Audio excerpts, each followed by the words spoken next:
Joe Rogan just said the quiet part out loud, and now everybody wants to know the same thing. Who was really around Jeffrey Epstein? Who got involved? And why does it feel like the full story still hasn't been told? I mean, you're f***ed if you just go into the island to bang hookers. Like, it's like they're of age. It's still, like, whatever he was doing, you preyed on people's desire for experiences and vice. Yes. And all these powerful people who, again, they can't just go call a hooker and the hooker goes, oh my God, I just blew Bill Gates. This is nuts.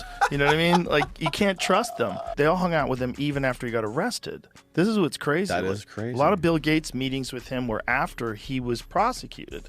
And he got this little slap on the wrist, and he got essentially home detainment. Once you start digging into the details, it gets uncomfortable fast. Rogan keeps coming back to the same question. How deep did this actually go? And that is exactly why this story keeps exploding again and again. Not because people are guessing for fun, but because every new document, every new memo, and every new celebrity name seems to raise even more questions than answers. I mean, you gotta think, man, if a guy like that is running these kind of parties with all these rich and powerful people, how many different worldwide decisions can be manipulated because of these people and the compromises you have on them? Right. It's really a brilliant thing to do.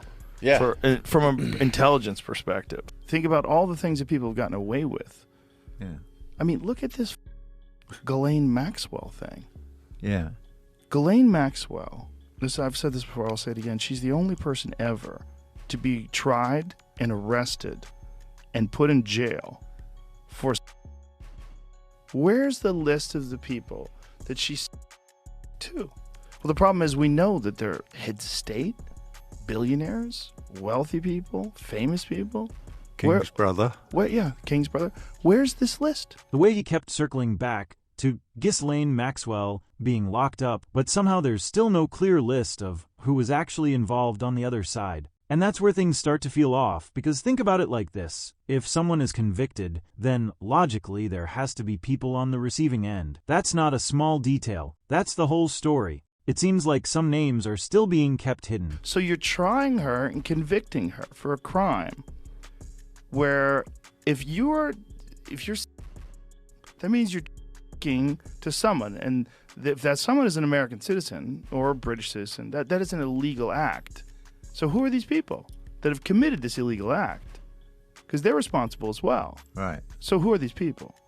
And how is there no discussion of this? Because Rogan isn't just asking random questions. He's basically saying what a lot of people have been thinking, but didn't say out loud. Where's that list? Who are these people? And then this happened, the conversation shifts to Jeffrey Epstein himself. And here's the part nobody's talking about. It's not just about one guy or one island. It's about the people around him. And Rogan keeps asking about the list. Yes, the list with big names. Well, there's no discussion because Jeffrey What's-His-Face hung himself in his prison cell. Yeah. Which is insanely bizarre, right? That one. That's insane. Oh, the cameras just happen to not work. How convenient. Yeah. There's ligature marks around his neck and a fractured neck bone. No worries. Yeah. That's what happens when you hang yourself. We were having a cup of coffee. It's a very disturbing thing, but the most disturbing thing is that there's no list. Like, this is that's a real crime, right? Well, isn't the story the anecdote is isn't it that isn't Andrew supposed to have given somebody 12 million quid to go away? Yeah, and to get off the list. Supposedly.